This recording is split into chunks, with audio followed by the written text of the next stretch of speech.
જય માતાજી, મારું નામ પરમાર વેદિતાબા જીતેન્દ્રસિંહ છે। અત્યારે અમે અહીંયા ક્ષત્રિયાણી છીએ, બીજી કોઈ પહેચાનની જરૂર નથી। પુરુષોત્તમભાઈ રૂપાલા સ્ટેજ ઉપર જઈને રોટી બેટી વિશે બોલ્યા હતા, એટલે રોટી બેટી વિશે દરબારોએ અંગ્રેજો સાથે કોઈ દી રોટી બેટીનો વ્યવહાર કર્યો નથી। દરબારોએ હંમેશા બીજાની બેટીની રક્ષા માટે, ન્યાય માટે હંમેશા યુદ્ધ મેદાનમાં લડ્યા છે। યુદ્ધ મેદાનમાં જવા પહેલાં એ નહોતી ખબર કે કઈ કાસ્ટની બેટી માટે લડવા જાય છે, એ હંમેશા યુદ્ધ મેદાનમાં લડવા ગયા છે બીજાની બેટી માટે। અને રોટીની સવાલ રહ્યો તો પોતાની રોટી વારીને, પોતાની રોટીની પરવા કર્યા વગર બીજાની રોટી માટે લડ્યા છે। એટલે રોટી બેટીનો સવાલ આવે તો રાજપૂતો તો એમાં આવે જ નહીં। અત્યારે જો એક ટિકિટનો સવાલ છે તે ટિકિટ નથી દઈ શકતા, અને રાજપૂતોએ હંમેશા રજવાડા દઈ દીધા છે પોતાના રાજ્ય માટે, પોતાના દેશ માટે, એક પણ પ્રશ્ન કર્યા વગર। તો હવે તમને રૂપાલાભાઈ શરમ આવી જોઈએ, આટલા બધા વિરોધ થાય છે ને, હવે તમારે ન લડવું જોઈએ। જય માતા। જામનગર ખાતે ક્ષત્રિય સમાજ દ્વારા આવેદનપત્ર આપ્યા છીએ।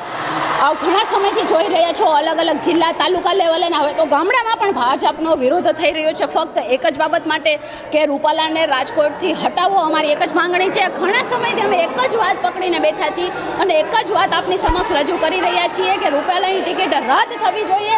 પણ મને એવું લાગે છે કે આપને કાંઈ ફરક નથી પડતો, આપ સતત રાજપૂત સમાજની લાગણીઓને દુભાવી રહ્યા છો કે એ સમાજ કે જે સતત તમારી સાથે રહ્યો છે, તમારા માટે ઘણું કામ કર્યું છે અને હિન્દુત્વ માટે તમારા સાથે સંકળાયેલો છે, ખૂબ રાજપૂત સમાજે ખૂબ આપ્યું છે તમારી સાથે કામ કરીને, પણ મને એવું લાગે છે કે કદાચ તમે કામની કદર નથી કરી રહ્યા અને અમારી લાગણીઓ દિવસે ને દિવસે તમે દુભાવી રહ્યા છો।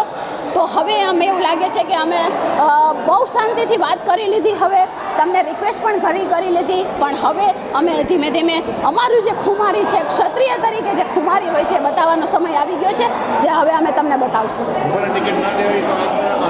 અમારા રૂપાલાની ટિકિટ રદ નહીં થાય તો અમારા આ જ રીતે આંદોલનો ચાલુ રહેશે।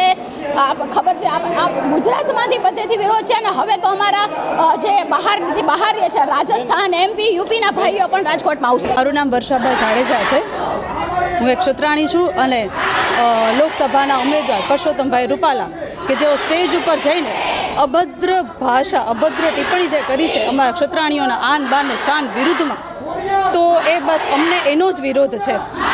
ભારતીય જનતા પાર્ટીથી હું પોતે પણ ભારતીય જનતા પાર્ટીની કાર્યકર્તા હતી, ઘણા વર્ષો સુધી મેં ભારતીય જનતા પાર્ટીનું નિસ્વાર્થપણે કામ કર્યું છે, પણ છતાં આજે જ્યારે અમારી અસ્મિતા ઉપર ઠેસ લાગી છે ત્યારે અમે અમારી અસ્મિતાના, અમારા સ્વમાન ખાતર આજે વિરોધ દર્શાવીએ છીએ।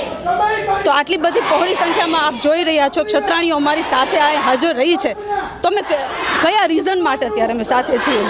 માત્ર અમારી અસ્મિતા, અમારા ગૌરવ માટે। તો એના માટે પરસોત્તમભાઈ રૂપાલાની એક ટિકિટ રદ કરવાની વાત થઈ છે।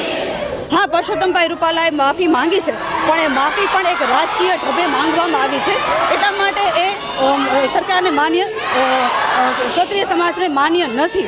તો આથી અમે અહીંયા બહોળી સંખ્યામાં ભેગા થયા છીએ અને મારી એક જ માંગ છે કે રૂપાલાની ટિકિટ રદ થાય। જ્યારે 22 લાખ રાજપૂતો એક સાઈડ છે અને બધાની એક જ માંગ છે, ત્યારે એની સામે એક રૂપાલાની ટિકિટ રદ થઈ કેમ નથી શકતી? અમારી પણ કંઈક તો આશા હશે ને। ક્ષત્રિય સમાજે આટલા વર્ષોથી વોટ આપ્યા છે અને તન મન ધનથી નિઃસ્વાર્થ સેવા કરી છે ભારતીય જનતા પાર્ટીને, જ્યારે પણ ઇલેક્શન હોય છે ત્યારે, અને હાલ પણ અત્યારે પણ ભારતીય જનતા પાર્ટીમાં જામનગર શહેરમાં પૂનમબેન ત્રીજી વાર રિપીટ થયા છે, તો પૂનમબેનની સાથે અમારા રાજકીય આગેવાનો પણ ઘણી મોટી સંખ્યામાં હોય છે। તો અમને પણ એવી આશા હોય જ ને કે અમે સરકાર વતી એક જ માંગણી અત્યારે કરી રહ્યા છીએ કે પરસોત્તમભાઈ રૂપાલાની ટિકિટ રદ થાય।